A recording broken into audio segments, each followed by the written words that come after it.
पहली बार कांग्रेस बहुत कॉन्फिडेंट दिख रही है, सरकार बनने की बात कही जा रही है, आप क्या कहेंगे इसको लेके? इसका श्रेय जाता है मध्य प्रदेश की जनता को। जिस प्रकार से जनता ने एक संदेश दिया है कि भाजपा के कुशासन से हम त्रस्त हैं और सब कह लगे मामा तो गयो, तो ये ही आज जन जन तक पहुंच चुका है। इसलिए हमें जनता पर विश्वास है, जनबल पे विश्वास है। धन बल नहीं जीतेगा, जनबल जीतेगा। सनातन को लेकर अलग अलग परिभाषाएं दे रहे हैं। देखो, ये चुनाव है महंगाई का, ये चुनाव है भाजपा का अत्याचार और अन्याय का, ये चुनाव है अनुसूचित जाति जनजाति के जो बजट था उसका दुरुपयोग का, ये चुनाव है बेरोजगारी का, ये चुनाव है भारतीय जनता पार्टी के झूठे वादों का। ये चुनाव कोई ना कोई धर्म का चुनाव है, न सनातन धर्म का चुनाव है, न इस्लाम का धर्म चुनाव है।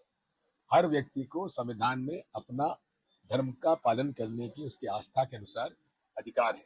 इसलिए ये मुद्दे हैं ही नहीं। सनातन धर्म का कोई मुद्दा है क्या? जैसे कर्नाटक में प्रधानमंत्री कहते बजरंगबली के नाम लेके तुम बटन दबाओ, वहां क्या हुआ? पूरी तरह से भाजपा हारी। ये भाजपा बड़े गलतफहमी में है कि धर्म के नाम पर वो लोगों को मूर्ख बना सकते हैं। मूर्ख नहीं है। 2014 में जब प्रधानमंत्री आयोग सभाएं करी उन्होंने, तो ए से लगाकर जेड तक लगातार वे बताते थे कि कांग्रेस के इतने घोटाले हैं, लेकिन हम 10 साल से देख रहे हैं कि कोई भी कार्रवाई ऐसी नजर सामने नहीं आई कि ए से जेड तक घोटालों में कोई जेल में गया हो या कोई सामने आया हो। अब यही बात कांग्रेस कह रही है कि मामा के घोटाले हैं, 50% कमीशन। क्या सरकार आने के बाद जो भाजपा के नेता जो जिस पर आरोप लगाया जा रहा है वो जेल जाएंगे? एक एक प्रकरण की समीक्षा होगी, जांच होगी और दोषियों के खिलाफ कार्रवाई होगी। जेल भेजने का अधिकार हमारा नहीं है, ये न्यायालय का है। दूसरा, आज एक वीडियो वायरल हुआ है नरेंद्र सिंह तोमर जी के पुत्र का, जरा उस पर भी मोदी जी कुछ कहें। नरेंद्र सिंह तोमर जी को तो इस बारे में बड़ा गंभीरता से इसमें बात करना चाहिए। अगर ये वीडियो गलत है, झूठा है, तो जिसने किया उसके खिलाफ एफआईआर में दर्ज करके उसके खिलाफ कार्रवाई होना चाहिए, और नहीं है और सही है तो इस्तीफा दे देना चाहिए। एक आपका उपचुनाव का एक बोरी में जो आपने भाषण दिया था, इस बार झाबुआ में बहुत सुर्खियों में रहा कि भूरिया जी का आखिरी चुनाव है, तो ये टिकट में बदलाव इसी वजह से हुआ है। देखिए, भूरिया जी और दिग्विजय सिंह कभी बूढ़े नहीं होने वाले। जो पांच जो केंद्रीय मंत्री को टिकट दिया हुआ उसको लेकर लगातार आपके बयान सुनते आते हैं। तो बात ये है कि मोदी जी इतने त्रस्त, इतने परेशान और इतने दुखी हैं भारतीय जनता पार्टी के प्रांतीय नेताओं के से कि इतना भ्रष्टाचार किया, इतने वो अनपॉपुलर हो गए हैं, अलोकप्रिय हो गए हैं कि उनके नाम से वोट भाजपा नहीं मिलने वाली। इसलिए वो तो ऐसा दौरा कर रहे हैं जैसे वही मुख्यमंत्री का चेहरा है प्रदेश में। लेकिन नरेंद्र मोदी जी, आप भी वो बात नहीं है जो पहले हुआ करती थी। आप भी झूठ बोलने में कोई बड़े इनसे कम नहीं है। गारंटी, छाती ठोक के गारंटी दी थी भोपाल के आम सभा में कि मैं अजीत पवार 70,000 करोड़ का घोटाला करने वाले को मैं जेल भेजूंगा।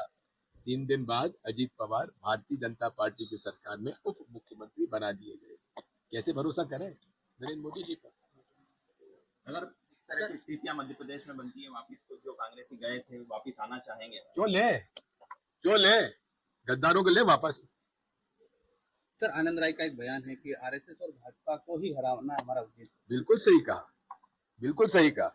किस प्रकार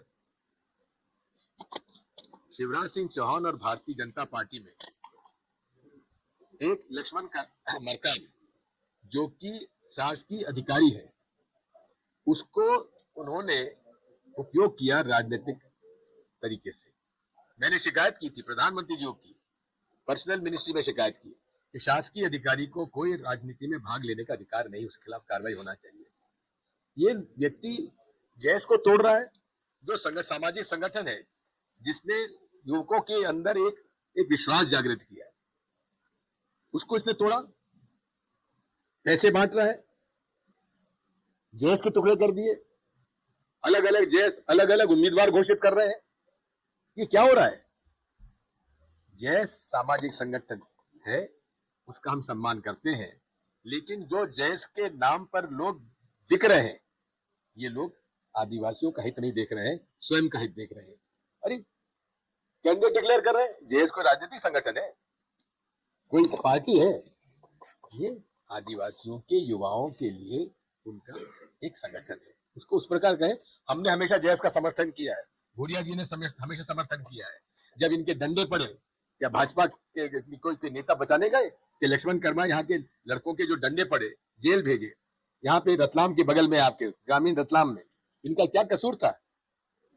आदिवासी अनुसूचित जाति जनजाति अत्याचार अधिनियम उपयोग किया जाता है उन लोगों के लिए जो अनुसूचित जाति जनजातियों पर जुर्म करते हैं, अत्याचार करते हैं। उसमें आदिवासियों पर अनुसूचित जाति जनजाति का अधिनियम लगा दिया और लक्ष्मण मरकाम ने लगवाया। मेरा आरोप है भारतीय जनता पार्टी का ये चेला चमचा लक्ष्मण कर्मा का ही नहीं आदिवासियों के साथ अन्याय और अत्याचार किया है। पैसा लेकर अन्याय अत्याचार कर रहा है, इसको तो बर्खास्त करना चाहिए। मोदी जी जब भोपाल आते हैं तो शिवराज का नाम आजकल नहीं ले रहे हैं। मैंने बताया ना, जो मैंने कहा वो सही है। कारण क्या है कि वो इतने दुखी है, शिवराज सिंह चौहान और उसके जो पूरी ये गैंग बनी हुई है, गैंग लूट गैंग बनी हुई है, चाहे रेता में हो, चाहे शराब में हो, चाहे अब इसका निर्माण भी हुआ, इसका कंस्ट्रक्शन का क्वालिटी देख लीजिए। 50% कमीशन ठेकेदारों को देना पड़ता है। उससे इतने दुखी हैं क्योंकि उनके नाम लेने से उनके वोट घटने वाले हैं, इसलिए उनका नाम नहीं ले रहे।